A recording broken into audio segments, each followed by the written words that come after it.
You hear that? It's the Goodybar Man. Larry, it's the Goodybar Man. What? I don't care that the episode just started. It's the Goodybar Man.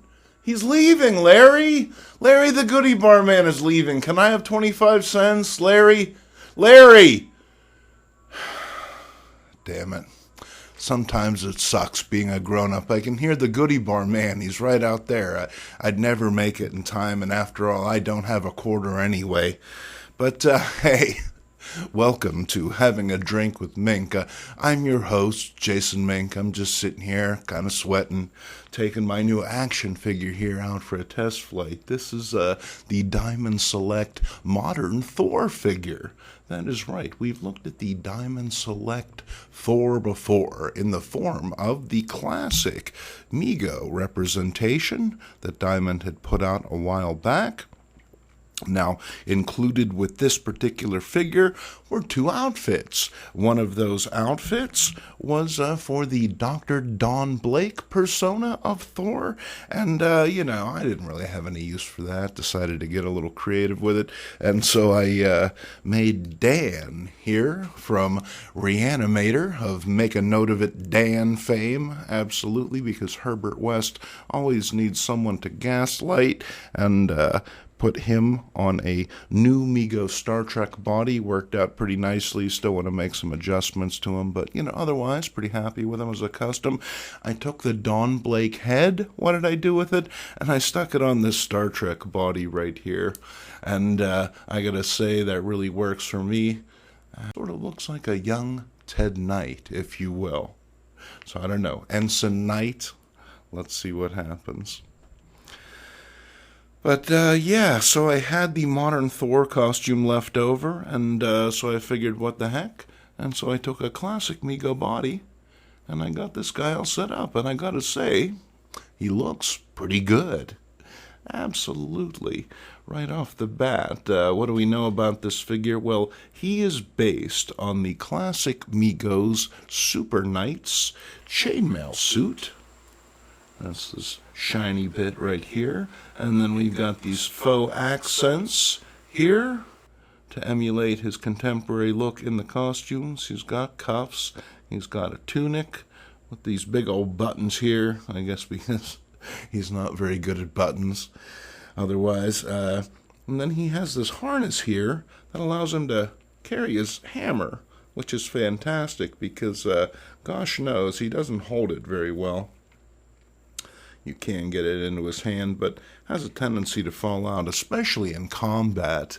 Even worse, his helmet falls off like all the time.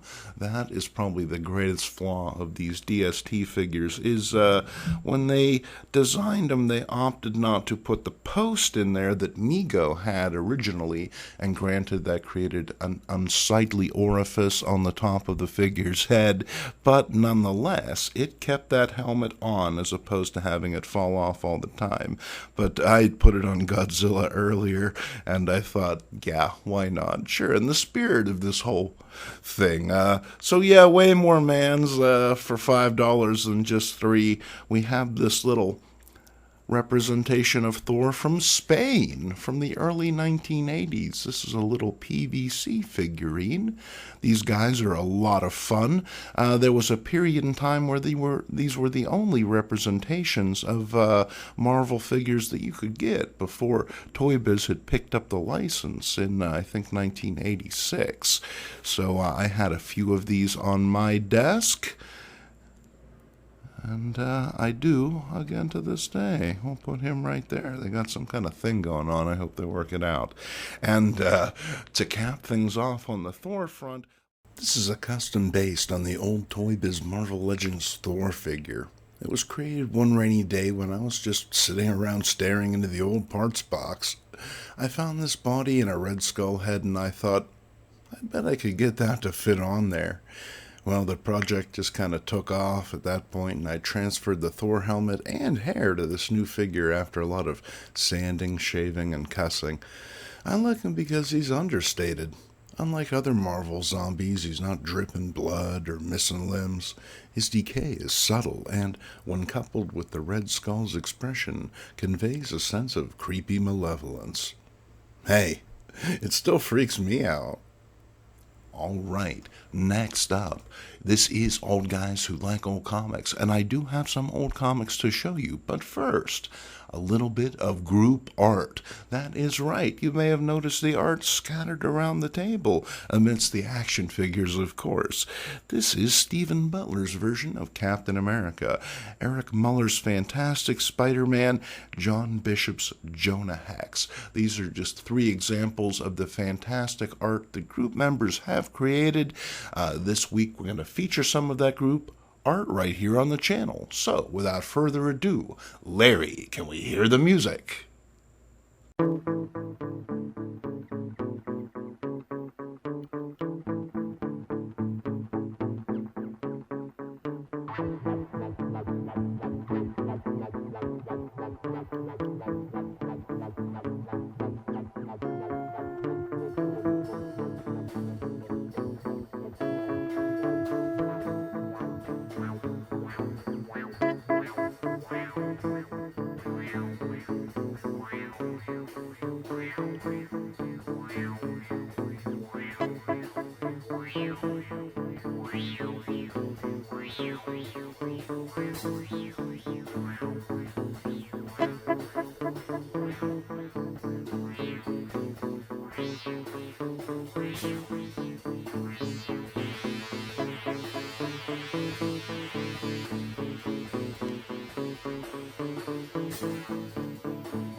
Fantastic. Thanks to each and every one of you OGs for submitting your artwork for this week's episode. I wasn't quite sure how it was going to work out at the beginning, but you guys came through in a big way. So cheers. Thanks for making this one an episode to remember. Okay. Hope you have a nice beverage on hand, maybe get an ice cube or two, because we're going to get into the old comics. And we're starting with some Archie. Well, you know it. And this gag just killed me the first time I saw it. So surreal. Absolutely. Reminds me of Snake and Bacon. Remember that? And then here's some Not Brand Ech. I'm in the process of doing a comics for breakfast. What's so funny about Marvel Comics? So I was happy to pick this up, introducing the one, the only, the unmitigated Four-Bush Man. And these are dynamite because they are chock full of artwork and stories by those classic Marvel creators. Folks that you might not have expected to do cartoony art. And then here we have the Fantastic Four, number 118. Here's a nice early issue that you don't see all that often, post-Kirby. But it's all new, it's all great. No, you can't have turned against us, not you! That's right, it's Crystal. And, yeah, she's dressed for August, absolutely. Dig Lockjaw, oh man, wow. I don't care if you are elastic, that's gotta hurt. Thunder in the Ruins. And then here's another early Fantastic Four, number 125. It's a beater, but why not? Hurry, Torch, hurry. I can't hold him any longer. But you've got to read. It's Ben's only chance. Check out that big ugly. Oh, yeah. What is the monster's secret? And then, oh, okay. How about some three-dimensional seduction of the innocent, brought to you by Eclipse Comics? Oh, yeah. Beautiful Dave Stevens cover. I was kind of thinking of holding this one back for Halloween, but what the heck, I just couldn't wait. Three-dimensional comics, I love them, but, I always get them home and realize, damn it, someone pulled the glasses out of these already. Yeah, sure, I have a pair of glasses around here somewhere, but, I would like more. Maybe I should just have one red and one blue.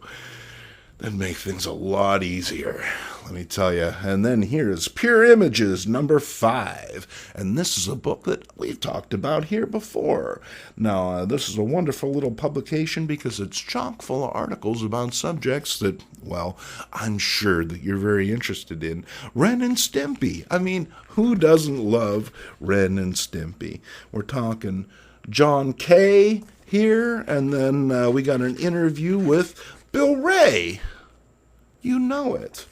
And then what's up front? Well, nothing less than like a 13-page article on the Paper Patriot.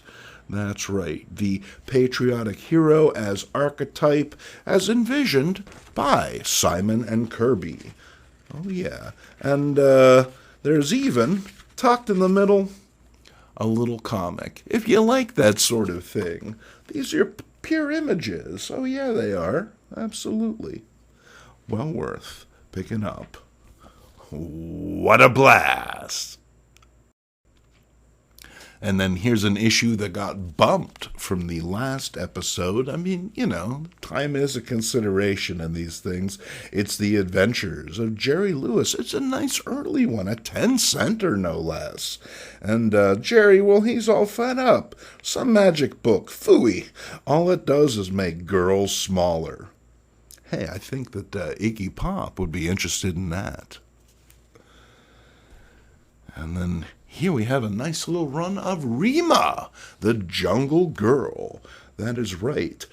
Today's alphabet of old comics letter was, in fact, J for jungle, so this couldn't have come at a better time. These were packed in dynamic Joe Kubert covers, and they featured astonishing interiors by no less than Nestor Redondo. So yeah, these are absolute gems of the dollar bin. Well, at least they were. I'm not really sure if they've announced a Rima movie. But then we have Flight from Eden. This is number 2, and it's in nice shape. Far as it goes, these books with black covers often show their wear, so this looks pretty good. Once again, Joe Kubert cover, Nestor Redondo interiors. And then, well, maybe you get yourself a zinger or two. Hey, why not? The zingers I remember were chocolate cakes with a cream filling, but, well, I guess I'm just from a different generation. Here's Rima number 3. Oh, it looks like the shit's really hitting the fan. That's kind of the last place you want to be when it comes right down to it. Makes you wish that Dad had given you that Daisy BB gun, after all. Well, you get those report card grades up, Timmy, and we'll see what happens next year. Then we have Rima the Jungle Girl number 4. And another black cover, very dramatic. Rima, spotlit against a full moon, dazzling. And this guy, he's always getting into trouble. Send him back to where he came from, Rima. Come on, you need a guy like this. Now see, this fella, he's fit. He's not going to be constantly being captured by the natives and, tied to wooden structures and whatnot. And then here's Rima the Jungle Girl number 5. Jungle Vengeance. And on the back, we have a rather apropos ad for endangered animals. Big action models, including the kimono dragon, the condor, and the endangered rhino. Actually, it's not the rhino that's endangered, it's this bird that rides on the rhino. Yeah, those are the ones that you really gotta keep an eye out for, because they fall off sometimes. The rhino steps on them once, that's it. They're not really built for that. Gotta stay on top of the rhino, is what I'm saying. And then here's Rima the Jungle Girl number 6. Now, I'm not sure when this title folded, but this is always the last issue that I ever see, so who can say this might be the conclusion, or maybe I have 1 or 2 left. Does it give us any information in the back? Maybe the Answer Man has some clues. Nope, just a watch, some curious pygmies, and a German hung by his neck. As you will. Now, as far as it goes, I navigate those dollar bins by feel, and sometimes I just go with an impulse. And my impulse was to pick this up. I don't know anything about this title, but it's The Bronx from Eternity Comics. Still not a nice place to visit. This has this early Mad Magazine, Jack Davis kind of go for the jugular humor style, and I thought, hey, what the heck? Sometimes you just gotta roll the dice. And then other times you get a comic for free. In the case of 2009, when this came out, this is John Stanley's Nancy. Backed with some Melvin the Monster. And I gotta say, as far as Free Comic Book Day reprints go, this one is dynamic because not only does it reprint these classic stories, but it reprints them on this old-style paper with this buff color, to replicate the experience, the old comics experience. Absolutely. No, it doesn't smell like an old comic yet, but, give it time. Give it time. Because I got it tucked among books like this. Here's Superman, number 138 from January of 1966. And I like books like this because they remind me of going to the barber shop. Okay, I don't like barbershops so much, you know what I mean? Obviously, that's not the kind of place that a kid like me would want to go. But when I was there were often a pile of comic books, and for some reason there were always DC comic books. They were often coverless. They were often old. They seemed like they'd come from another time and place, but it was always exciting to read adventures that otherwise wouldn't have crossed my radar because, hey, I was a Marvel zombie as a kid. That was the stuff I was focused on. Speaking of being a Marvel zombie, here's a Marvel Tales number 5. Here's a coverless copy featuring the terrible threat of the living brain from Amazing Spider-Man number 8. Back when they were thinking killer robot, green. Yeah, green would be a good color. Absolutely. And this contains some other fantastic reprints, including our boy Thor. How about that? There's some Ant-Man in here, as well as the Human Torch, prisoner of another dimension. And we're going to feature Human Torch in an upcoming Comics for Breakfast. Those are going to be dropping sometime in September, so keep your eyes open. We're working away diligently when we're not sitting here, sweating under the lights. All right, here's Marvel Collector's Items Classic. And if action is your bag, wait till you see what happens to the FF when a Skrull walks among us. He's not walking, he's flying. He was walking. That might actually make things a little bit easier. But we have Iron Man, Doc Strange, the Hulk, and the Watcher. That's right, all this for $25. You know it. And then on the back, here's Norman Rockwell. He's looking for people who like to draw. Good luck, Norman. You're no Albert Dorn, am I right? And then here's a slightly later period Marvel 1960s reprint starring the Fantastic Four. It's Marvel's greatest comics, and the gentleman's name is Gorgon. Repaired with some Scotch tape, it would appear. Hey, why not? It's all here, it looks like. This is some excellent reading materials, and I gotta say, well, I'm all about the Fantastic Four. My motivation was this reprint where the Human Torch and the Thing meet the Beatles, because I've never read that story before, so absolutely. Since it's practically falling apart, who knows, maybe we'll scan that for a Comics for Breakfast as well. My loss is your gain. And then here is another reprint.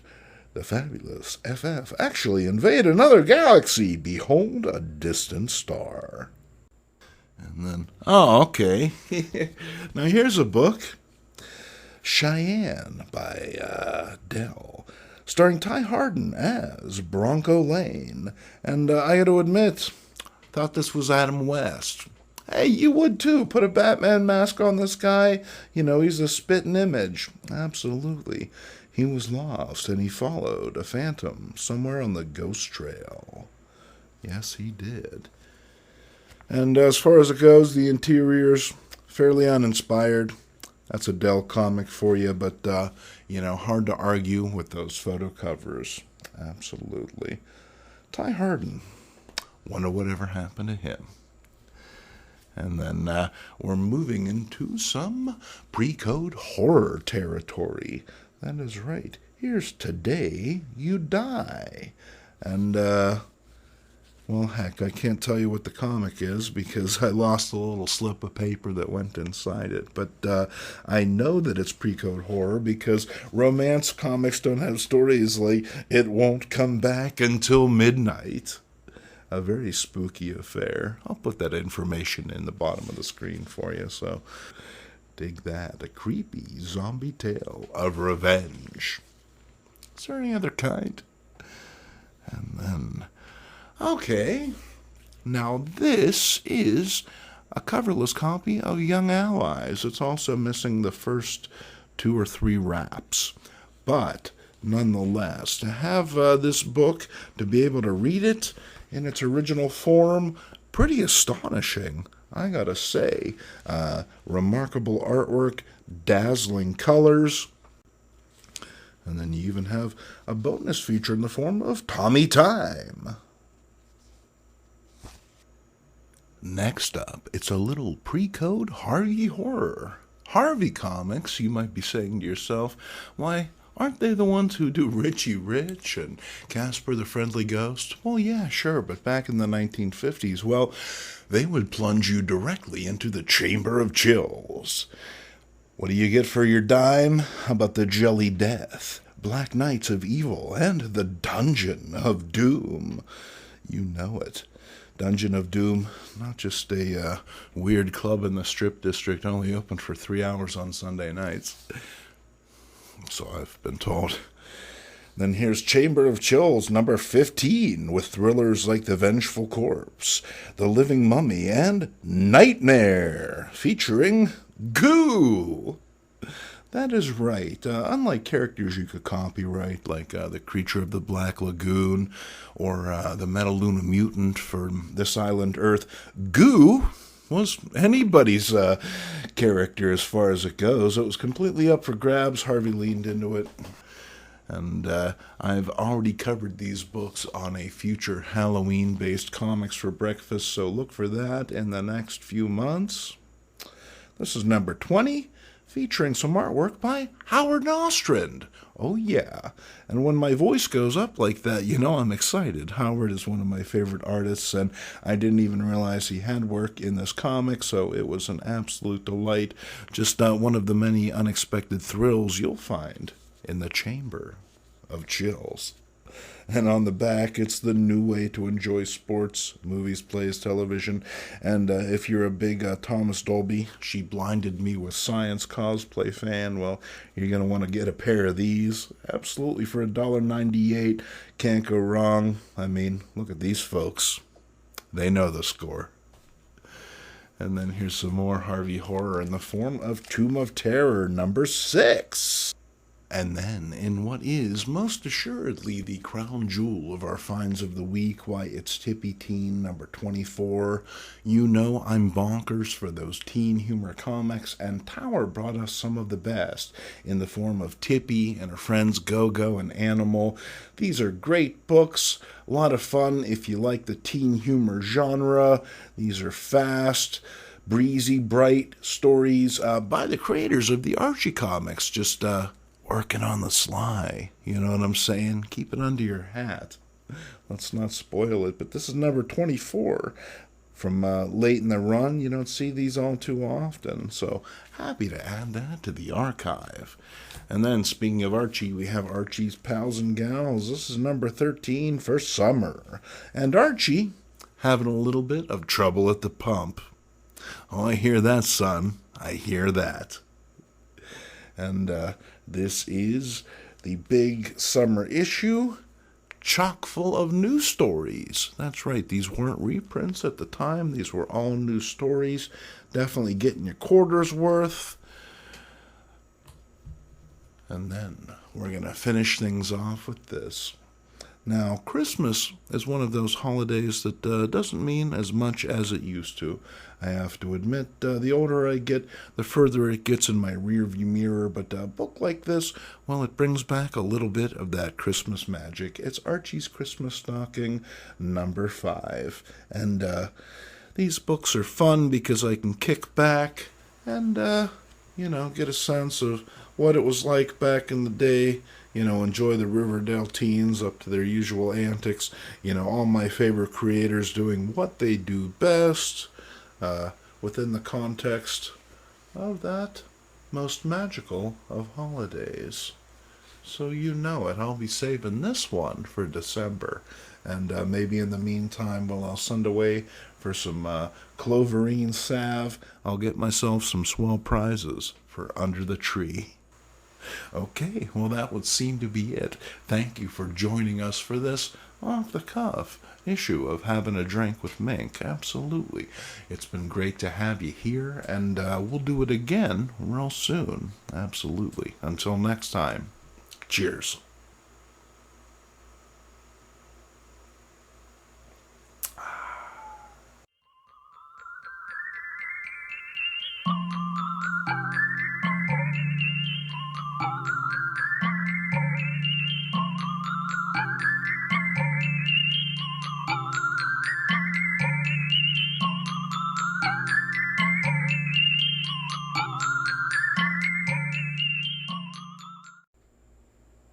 It's easy to grin when your ship's coming in and you've got the stock market beat. But the man worthwhile is the man who can smile when his pants are too tight in the seat.